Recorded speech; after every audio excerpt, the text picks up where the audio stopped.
Doom, dun, dun, dun, dun, dun, dun, dun, dun. Doom, doom, doom, doom, doom, doom, doom, dun, dun, dun, dun, dun, dun, dun, doom, doom, doom, doom, doom, doom, doom. What up, my guys? Welcome to another show, man. NBA Talk with Jay Money. We got Ski Profit here. My guy Sharks and Sports, as always. The Jay Ski and Shark Show. What's up with you, Ski? Everything cool with you? Ski, you there, my guy? Oh, my bad. I don't know why I thought I heard you say shark. I'm good, bro. I had a good day yesterday. I've been seeing the board pretty well ever since we got some data. We got one or two about like 1.5, 2 weeks into the season. So just trying to keep it going. Don't want to What's up? be don't want to be satisfied. Just want to keep getting better. No, I'm with you on that, Shark. What's up with you, my brother? Hanging out. We're trying to get the technology going here. Technology seems to be our only issue in this campaign so far. Beautiful Wednesday morning here, December 29, 2021. Three-pack of greatness here. Ski Profit. Obviously, we'd love to have you on Wednesdays. Thanks for coming on. Of course, 9 a.m. on the Pacific Coast here. So getting up early for us, and we appreciate it immensely. Jay, big card today, 9 games, some opportunities to dominate. Where do you want to begin here? Man, let's go straight to the streets of Detroit, my guys. We're going straight to the streets of Detroit. The Knicks treat us well yesterday, guys. Now, this Pistons team is already the worst team in the league. Now they got basically everyone's out. Obviously, some guys could come out of protocols today, but it's obviously it's a back-to-back spot for the Knicks. But I said it yesterday. They need to get on a streak. They need to beat up these bad teams here, Ski. You like anything in this Knicks versus Pistons spot? Man, I really don't want to play teams, on back-to-backs. If you've been following me in the NBA this year, I bet a lot of rest advantages, and I don't really want the Pistons either. So, do you have a total in front of you for this game? Sorry. 210. 210. I probably would lean towards under, but I'm gonna stay away from this game for the most part. I'm not a big fan of Detroit's offense. New York, I did get paid with them yesterday, but I don't think they're going to play too up tempo, and I would think under game. What you thinking, Shark? Smack City by the Knicks? Absolutely. First official play of the day. The buy hat is engaged. We moved from the nice blue Knicks hat to the black one. We're staying on the road here. As Skee said, a back-to-back. I don't think it matters when the Knicks play the Pistons. We've been talking about this since last year. 4 straight covers, 4 straight blowouts. More so on the road. Go back early last year, 109.90 on a short 1.5. Came back home 114-104 on a 7. Similarly to what you saw in the last game, 104.91 on a 7.5. And of course, the blowout special, 125-81 massacre by the Knicks in Detroit last year. And the one key point here, I went back to those games that were played in Detroit last year. Both of them were actually on back-to-backs, and both of them were on 3rd and 4 road back-to-backs off a cover against Indiana the first time. And the second one was off a loss. But the Knicks travel well in back-to-backs in this campaign as well. I don't think the Knicks really apply to back-to-back scenarios because, Ski, as we always talk about, the Knicks are highly unpredictable versus normal professionalism. And I think when you really look at it as a final point, the Knicks wins this year in their covers almost exclusively come against the bottom feeders in the league. They have 16 wins. Almost all of them are against bad teams or good teams that did not have their players playing that day. Official play, New York Knicks, -7.5. Jay? Yeah, I like it. Smack City spot. I'd be looking towards I'd like to hone in on the Knicks in the first half here. Obviously, they're laying points. It is a back-to-back with travel, but I still think it's going to be Smack City, and I think they started early and get this one over with quick. Like I say, the Pistons are already the worst team in the league, man. Worse than the Magic, worse than the Pelicans. All these guys, they are the worst team in the league, and without all their players, I don't see them getting up for this game. Obviously, they have the rest advantage. They're only 3-12 at the house, man. What are we doing here? Only 5-27 on the season. In theory, the Knicks should come in here and smack them up and should get the game over quick. And I like how they're doing. Obviously, since Kemba Walker's back in the starting lineup, now you have stronger bench play. Now you got Burks coming off the bench. They're starting to get slowly healthier as well. I like the Knicks. I like the way their bench been playing. I'd be looking at Knicks first half. My guy Shark likes the Knicks in the full game. Could not talk you off. Lean to the under in this one. I did not see how the Pistons even really get past 90 points in this game, to be honest with you. As long as the Knicks come in at least a little bit motivated, come and smack up. Obviously, today's NBA teams don't always come in motivated, but the Knicks, the only way I could look at this one, my guys. Let's go to the streets. Hey, real quick, Jay and Shark. Go ahead. Do y'all think the Knicks make the playoffs this year?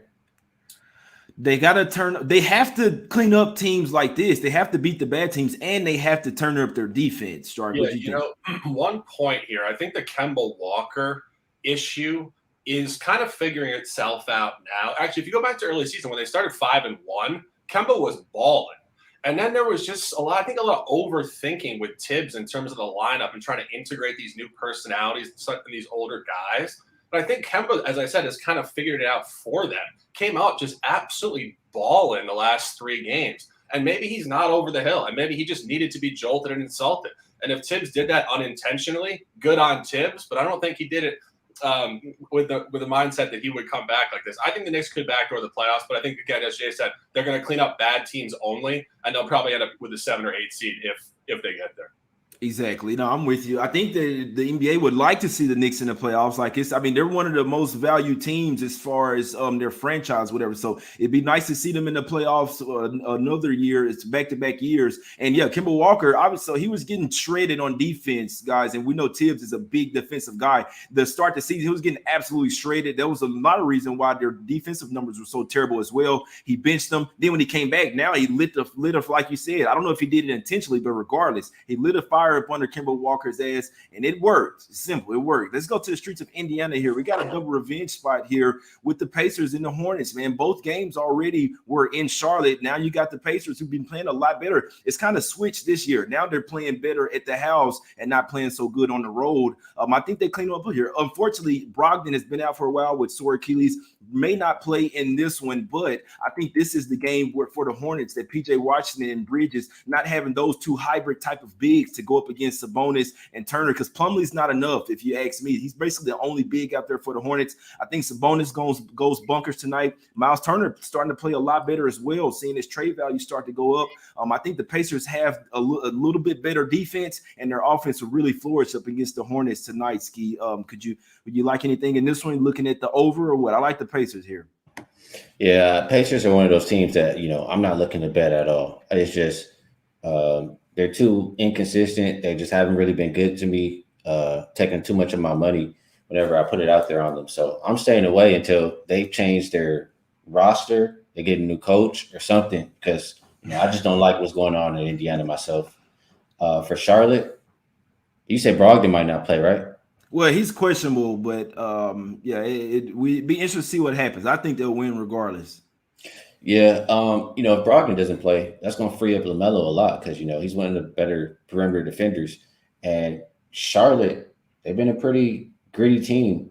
I think if you like the Pacers, and Pacers maybe haven't been that well early either, but you guys would have to look it up. But I know the Hornets, they're a slow starting team for the most part this year. They kind of come alive as the game goes on. So I lean the Hornets side, but if I have to play it, it will be the over. Pacers, I think the second worst defensive rated team over the last 5 games. The Hornets are going to push the pace. And like I said, without Brogdon out there, I see less defense, and I like points, and it will be the Hornets. What you thinking, Shark? Yeah, as you mentioned, this is a double revenge game, and I think a key point here is both of those losses on the road were complete coin flip losses. One in overtime by 1 point, and the other by 3 points on a -1. The only other double revenge spot the Pacers have had this year so far was a double revenge spot against Toronto at home. They had lost 2 prior, and they annihilated Toronto 114-97. I think you're going to get a great effort here tonight from Indiana. The only issue I'm worried about here is the line did matter in the Toronto environment. They had lost to Toronto at home on a -3, and the line came up to -5 when they blew them out. So that's showing significant strength. This is not, unfortunately. The first line was -1.5 Charlotte in Charlotte. Then it came to -1 Indy in the revenge game on the road, which was strong, and they still lost. And then this came from 1 road to 2.5 home, which is short. It should be 4.5. We said this last night about the Sacramento game, which did get there by 1 point, but you saw what I said yesterday. It was going to be right on the number. I think this 2.5 is going to be right on the number. I saw some people in the chat saying the over. The over is a good look. Obviously, you look at the previous 2 games. They both were obscene track meets, 245 final and 239. But obviously, when you do see those extreme bloated totals and you see Indiana's defensive rating better at home, and Indiana is also 11-4 ATS at home last 15. So just as a comment, I think they might be a little bit more predictable than people think. 11-4 ATS at home in a 15-game window is pretty damn solid and consistent for me. I want to take Indiana. The line's a little short. I think it's going to be closer than people think. So that's a no play for me. Gotcha. Yeah, and guess what? If Brogdon comes back in this one, you will see that line shoot up to 5. They have their full squad. Both teams, the Pacers led by 21 in their first game of the season, end up pissing away as they do sometimes. But each matchup, they had Bridges or Washington or both in that game. So like I say, this is the game, if in my opinion, going up against the Pacers where they were really missed both of their hybrid bigs, mainly Bridges. We know Washington is he's a little up and down, but I think they'll really miss Bridges here. And I think Sabonis absolutely goes bonkers in this game. Be nice to have Brogdon back, but with or without him, as long as there are no other major injuries, I will be on the Pacers today, my guys. And I like them first half as well. I like them to start. Skee did say something nice there that obviously the Pacers will start out hot, then fizzle out later in the game. Obviously, they're without some of their point guards, and the Hornets, it can flip. They'll come out cold and then pick it up late, but they are 1-4 against the spread, last 5 in Indiana. I think Indiana gets some double revenge tonight. And the last game, they played a good game. The Bulls were just way too much for them. The Pacers finna get this win. They're winning by double digits. It's simple, my guys. It's not simple, but I think the Pacers finna clean them up. Next game up, let's go to the streets of Boston here, my guys. The Celtics with an absolute melt versus the Timberwolves, a short-handed Timberwolves. We know that Tatum is out in healthy safety protocols. They rested Smart in that game, thinking they could win without him. Oh, you took a loss. Schroeder's still out. Both teams, ton of players out. Skee, you like anything here? Yeah, I usually don't play games like that. I'm catching up this morning on the injury report and all that good stuff like that. But when you have, more than 5 guys on each team, out or game time decision, it's a game that I'm likely staying away and not putting my money on. That's just how I'm approaching the NBA. That's how I've been having success. So I'm off this game. Shark, I'd like to buy the Celtics here. What you think, my guy? Yeah, I don't think it's a bad look. It's a good number, of course. Boston did lay 1.1.5 in LA going back a couple weeks ago. They did lose, so you get a revenge game and a good line gap. 1-5 is strong. They did beat them twice last year, which I think is usually a good template when you see a team that did handle a team the previous season and then got revenge in the first matchup of this year. I think it's a good bounce back effort. Again, the Celtics are so unpredictable and sharply graded. It's just so difficult in that 5.5. As I always said, 3-bucket line is such a hover zone.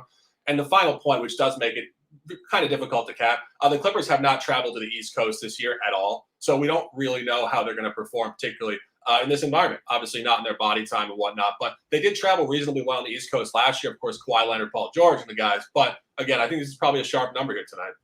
You know what? That's a good point, because one thing that I've really started to get into with the past few years, taking West Coast teams, fading them when they hit the East Coast, and it's even better when you got the East Coast team on the West Coast. Those are the late night games, but it's just the same. It's the same. It's even though it's the opposite. Now you got late night teams playing super early, and it's a lot earlier for their body clock. Maybe not go through the same patterns that they do before the day of the games when they're at the house. First game on the East, I'd be looking towards the Eastern Conference team. They definitely have the advantage, and especially early on. When it's the West Coast, they have the advantage later in the game, but when it's the West Coast going to the East Coast teams have the advantage earlier, the earlier start, my guys. So be looking at Celtics early. It's a revenge spot as well. They already laid down versus the Clippers earlier this year. The lines all over them. I'd be looking at Celtics, definitely Celtics early in this one. Let's go to the streets of Chicago here, my guys.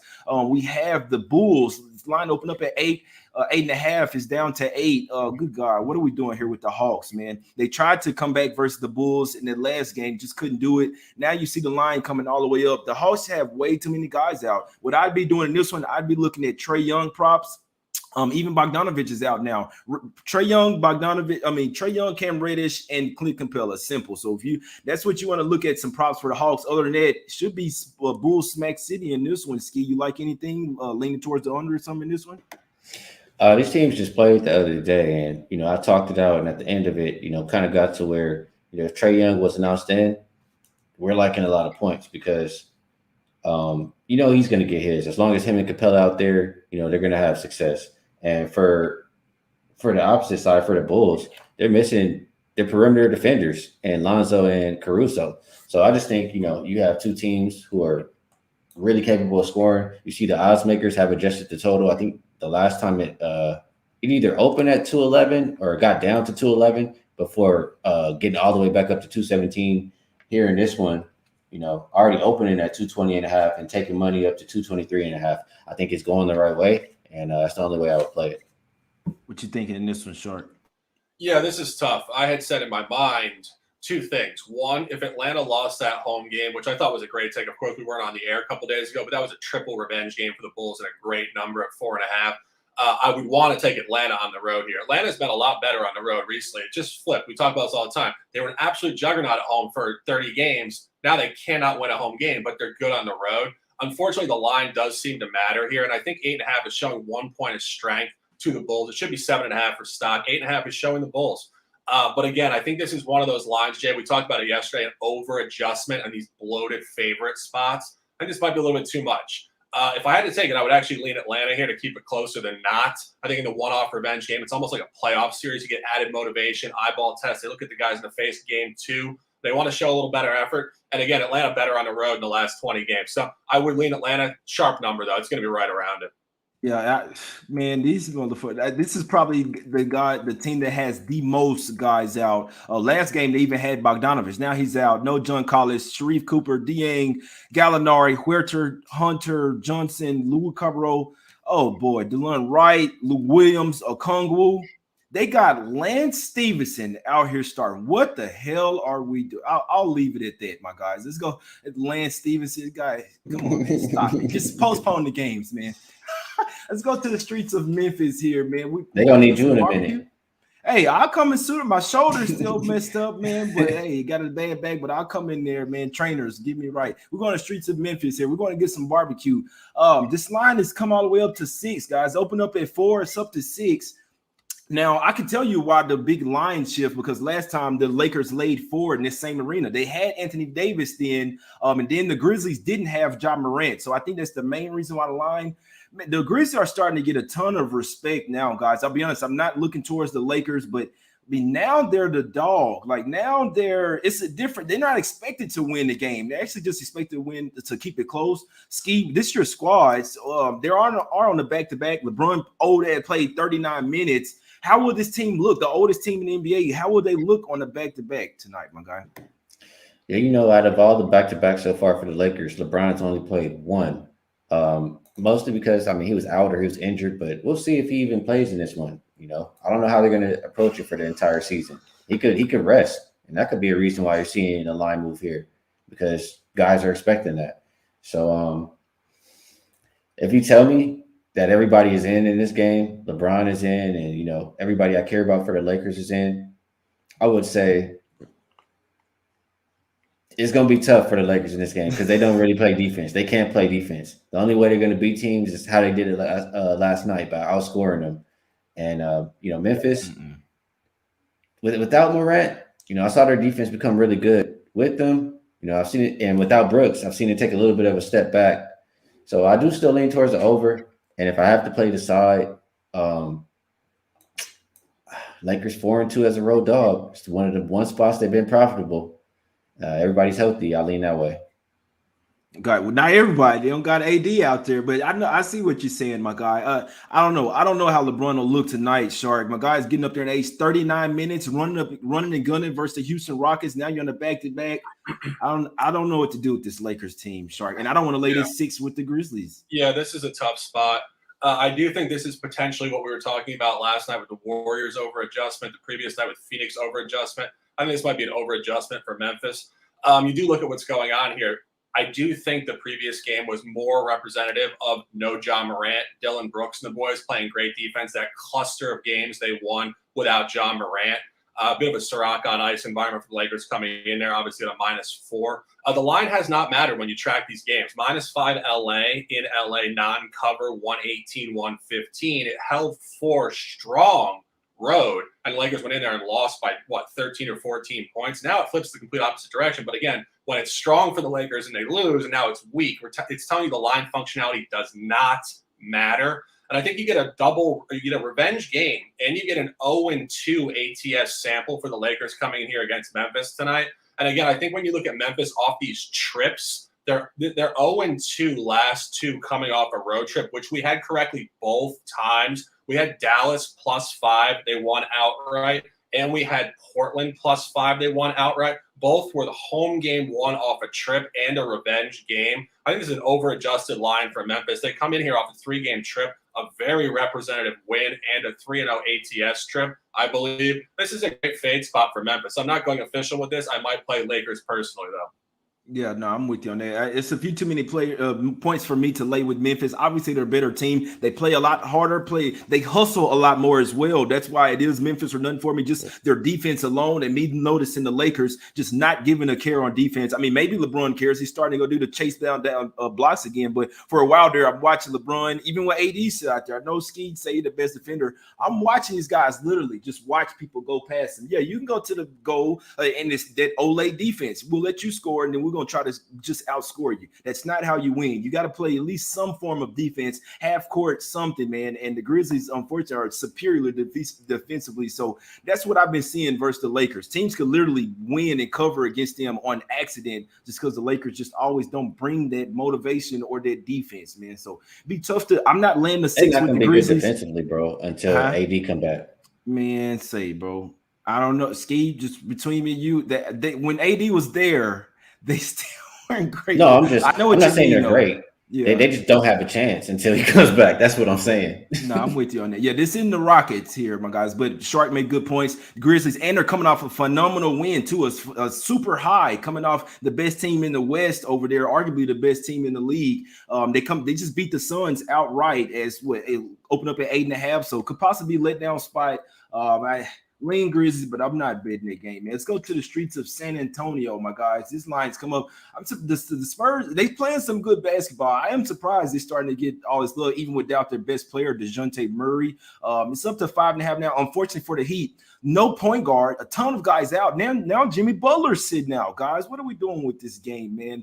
I got a small lean to the under in this game. Heat not having many guards. They'll probably have Tyler Hero running the show. The pace will probably slow down, at least for the Heat here, and with being on the back-to-back with travel. We know the Spurs been running a gun in Skee, but the Heat are still a good defensive team, but they're already out a bunch of guys right now. You like anything here? Yeah, this is, I got to look and see who's even going to be on the court for Miami in this game. Is this game even going to be played? Like, I know they changed the rules, but I see like 10 guys plus out. So if I have to play, I'm not going to be picking that side. It would be the Spurs. And as far as the total, I think Miami's pretty small. I think they're going to shoot a lot of threes, and I think they're going to give up a lot defensively. So, Spurs at home, they've been pretty damn good to the over. Let's see. I have them here at 12-3 to the over at the house. I think that's the way I would lean in this game too. It's up to 6.5 now. With that Butler news, it's up to 6.5, 95% of the money on the Spurs, my guys. Shark, what you liking? Well, shout to Nets bets in the chat. I have -3. I texted Jay at 5 a.m. about this. Oftentimes I will book overnight. This 6.5 is getting aggressive. This has jumped 2 points since we opened the show. I was going to give out 4.5 official, but really what you look at here, it's very important stuff. Miami is actually 3-0 traveling in the Southwest. Blowout win at Memphis, blowout win at Dallas, and blowout win at Oklahoma City. However, very interesting stuff here. That was a double revenge game against Memphis on a 3rd and 4 off a home cover in the division early season, and then a double revenge game at Dallas. Both of those games, Miami went absolutely nuts from behind the three-point line. 57% against Memphis and 52% against Dallas. Now you come in here. This is the first time it's a double revenge game for the opponent. San Antonio did get outclassed 107-87 at home last year on a +1.5 and 116-111 at home. They're also coming off a loss, a fairly unrepresentative effort. They did backdoor that, but they were uncompetitive most of the way.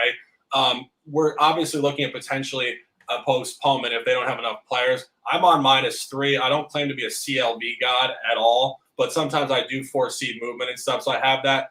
4.5 would be my spot. 6.5, This game, they probably will win the game by 30 points. So we'll go on record and we'll say 6.5. But just being honest with my own bank account, I'm not on that particular position there.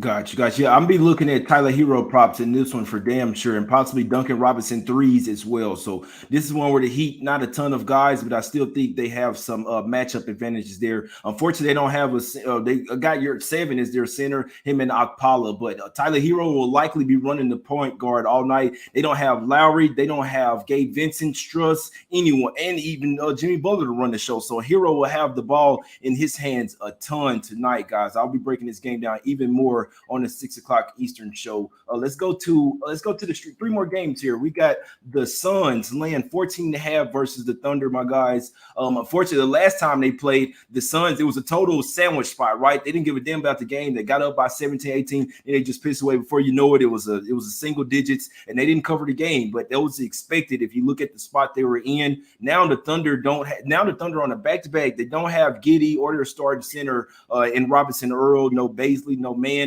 The Suns are just without Crowder. I believe their coach is still out, my guys. Correct me if I'm wrong. Without Crowder and Aiden, I still think this could be possibly smack cities for the Suns here, Skee. I lean the under, but I think this one could get ugly, especially the Suns coming off 2 straight losses. I think this one could get up because the Thunder are without their coach as well. Skee, would you like anything here? Yeah, I'm just catching up on the spread and the injury report here. OKC has a good amount of guys out. Giddey, Baisley, Trey Mann, even game time decision, Pokusevski. It's going to be hard for OKC to score outside of SGA. That's what I'm thinking. And they played yesterday. Yeah. So, if you want to take a team total under, I'll go for that. But I think Phoenix probably wins this game by margin. And it's tough. It's tough. Because when it's a blowout, it could go either way. But, I see they've gone over 5 of the last 6 games, so I'll leave the total alone. Maybe if I'm playing this one, I'll find some way to maybe take Phoenix first half or something like that. I like full game even more, especially with the tired legs, Thunder being on the back-to-back. I see a 20-point plus win here, Shark. Yeah, I wouldn't disagree. I'm not going anywhere near this game, but I do think 15.5 is the side. Obviously, we talk about historic lines. I mean, usually when they get super bloated like this, it does go that direction. Of course, Phoenix has been lackluster last 2. L2, as we talked about before, lost to Memphis, where they were just very uncompetitive most of the way. Big push in the 4th, but really played only about 5, 6, 7 minutes of basketball that entire game. I would lean Phoenix here, but I'm not playing the side here. Last time these two faced off, Cam Johnson came off the bench, had 21 points, went 5 of 5 from 3, guys. He'll likely be starting. He's likely starting tonight in the place of Crowder. We're going into this game heavily with the props, my guys. 6 o'clock Eastern show. Y'all know what's going down. Just know Cam Johnson is going bunkers tonight. Mikal Bridges, bad game last game as well. We're going to hop on. The Suns are going crazy tonight. I'm telling you that right now. I know the Thunder were hot ATS for a while. I told you they were finna get smacked up yesterday. I know my guy Sharp is going to say it was a close win. The Kings were up 14 with that one 2 minutes ago. They literally just pissed it away. Still got the cover on 5.5, my guy. So that closing spread is not indicative of how the game went. The Thunder got smacked up in that one as they were supposed to. Let's go to the streets of Portland here, my guys. Oh, boy. What are we doing with the Blazers here? They just gave up 132 points to my shorthanded Mavs team. Is Billups still out over there? I don't know what to do with this Blazers squad, my guys. They should have had at least a little bit more competitive nature versus the Mavs. No one got smacked up. I don't know where they are mentally here. I do agree. I do think that this is too many points for the Jazz to be laying on the road. You see them what they did versus the Spurs. They're without Donovan Mitchell again. They're 0-6 against the spread last 6. Like, what are the Jazz doing here to be laying this amount of points on the road here, Skee? Talk me off Blazers here, my guy. Yeah, it is a good amount of points, but just as bad as Utah's been against the spread. I mean, Portland's been equally as bad. They've won and covered 2 of their last 6 games, and it's a hell of a lot of guys out for that Portland side. I think Rudy Gobert is going to dominate this game. If you want to look at the prop market, probably something with his points and rebounds, or maybe just even rebounds, is the way that I would go first. And second, for that reason, if you're going to dominate on the boards and, you're going to beat a better defensive team, that's the team I want to win the game. So I would take the Jazz. I know they usually win their games by margin. I think like double digits. I don't have the point margin in front of me. I get it. They're without Donovan Mitchell, but Utah is a side for me in this game. Yeah, I wanted to take the unders, Shark. Like if the Blazers at least looked and see, hey, we gave up 132 versus Mavs, and at least try to come back here with some type of defense. Unfortunately, they don't have their center. And that's not a good matchup as well. Not having Nurkic to go up against Gobert, Shark. You like anything in there? I got a heavy lean to the under, man, but that would mean the Blazers would need to play some defense. Yeah, the Blazers are just tough right now. Obviously, a lot of injuries, COVID, their coach not being in there, I believe. Of course, they just got hammered off a COVID break. A really uninspiring effort against Dallas. You'd want to buy the game 2 off the break, assuming the first game was just growing pains, no fluidity on the court.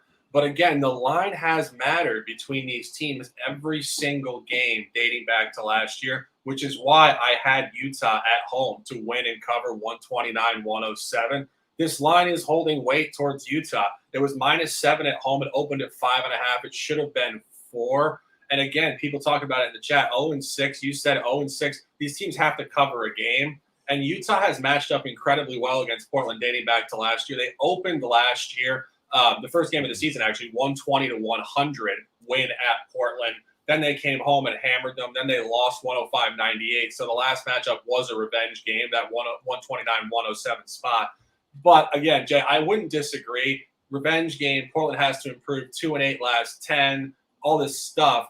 I just think as much as we've talked about over adjustments with other teams, I don't think this is over adjusted for Utah. I think when Utah and Portland play each other, the line just tells a damn good story. I would lean Utah in the number, but again, it's just too much of a merge. I don't like fading Portland in this position either.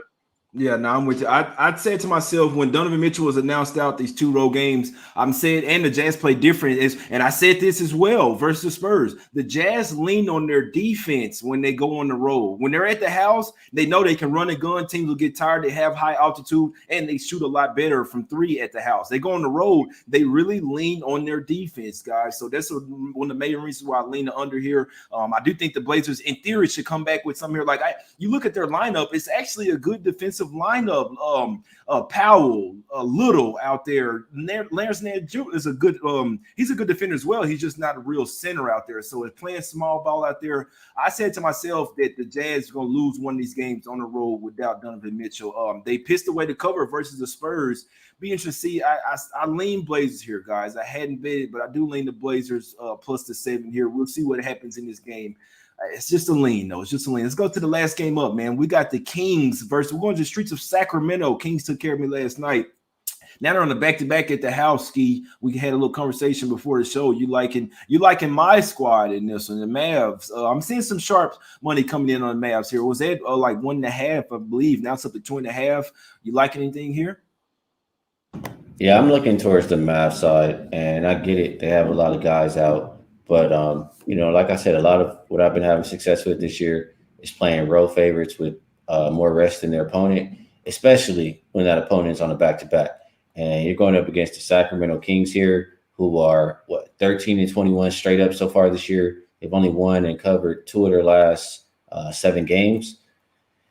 I think the Mavs are the right side. I think they're rightfully favored. I look at the net rating. They're definitely been better than Sacramento. Rebound percentage. I want to say they've been top 10 in the last 5 games, but I could be mistaken. They're for sure better than Sacramento, though. So it all points to the Mavs for me. All the situations and everything I look at. That's probably the side I get involved with. What you think about this one, Shark? We looking at the over in this one? Well, I've been waiting to wear this hat for a period of time. I'm taking the stickers off right now. Mitchell and Ness, the first opportunity for a buy hat. Oh. With the Sacramento Kings, baby. The print is engaged. And I got to get it to fit a little better. But, Skee, obviously no disrespect. You're the man. But what I'm really looking at here is a situational environment where I don't think the Kings necessarily are just going to lay down because they're on a back-to-back in 3rd and 4. They've actually been fairly effective in these spots. A cover against Phoenix at home, a blowout win against the Pelicans at home, off a prerequisite cover against the Jazz the previous night. And you look at what the Kings are doing here. They did beat Dallas all 3 times last year. So something that is comfortable. Again, I talked about they see the same guys on the court, similar to the Knicks and the Pistons. The Kings like to play Dallas, and they did lose 104-99 and not cover on a 4.5 early season. So you get a revenge game, you get an ATS revenge game, and you get this reversion back to what happened last year, 3-0 ATS and 3-0 straight up. And also, if you look where Dallas is traveling here, I think this is an absolute dead zone spot for Dallas tonight. Third game of a road trip off a cover at Utah on Christmas Day, and probably their best performance of the entire season, 132-117 at Portland. Now they got to come in here to Sacramento. They don't like to play here. Sacramento really didn't give up massive effort last night, as Jay said. They just stopped playing the last 10 minutes of the game. I think they'll be ready to go. I like the line number 4.5 to 1. It's getting steamed up. It opened at 1. That is a hook short. It should matter here. It was 8.5, 6.5, 6.5 last year. I think the Kings win this game. I think the Kings could win this game by double digits, actually. Official play +2 Sacramento Kings. Yeah, I'll be honest. With me being a Mavs fan, the Kings unfortunately have owned us. I don't like the spot for my Mavs just because, like you say, it's a funky spot. They've been out west for a while, off 2 straight covers. So they smacked the shit up out the Blazers in that win. And they play this team again as well in a couple of days. So this is one I'll be watching. Basically, whoever loses, we're on them next game. It's pretty simple. I could see the Mavs possibly losing this one, coming back in the next one. Anything can happen. I'm always worried about the Kings guys because their defense is so up and down. One night they'll lock up, play defense. The next night they let motherfuckers go right past them. So I hope you cash, my guy. I do. Yeah. And 1 point, the last 2 times Dallas has played a back-to-back scenario versus the same team, one was at Clippers. They tanked the first one, came back and revenged them. I forget who the other opponent was, but they did the exact same thing. They lost the first one, and they won the second one. It seems to be a trend that's developing with Dallas in these environments. And, of course, no Luka in the boy. Just a really tough travel spot here. I think it's a great look tonight. Yeah, no, I'm with you. I couldn't talk you off, my guy. Hey, that's the show, man. That's all the plays today, Shark. Break them off with your officials, and then we'll go to Skee. Absolutely. December 29th, 2021. Last couple of days of the year. Let's make it count. Let's feel damn good in our lives. New York Knicks -7.5, traveling to Detroit. As I said, I'm on the Spurs at 3. I wouldn't talk you off 4.5 or 6.5. Obviously, this game could get canceled. And, of course, late night on the West Coast, Sacramento Kings, the first opportunity to dominate the buy hat, +2 1 unit. Pleasure working with you guys as always. Skee Profit, what do you got here? Yeah, I'm sorry. I got to disagree a little bit. I like the Mavericks tonight. I think that they'll go out there and get a W. And I think other than that, I probably look into Rudy Gobert, points and rebounds or rebounds or something like that. Yeah, that's a damn good point. Yeah, I'm gonna be doing a prop show here later. We're going through all of that shit. Definitely got to hone in on Gobert tonight if he plays. That's another reason why I talk about the props later in the day. We don't even know who the hell is gonna get ruled out, ruled in. Sometimes they can really mess up the props as well. But for me today, guys, I'm looking at Pacers. First half full game, hadn't betted yet. Obviously waiting on the lineups, but we'll likely go official with that one at the 6:00 Eastern show.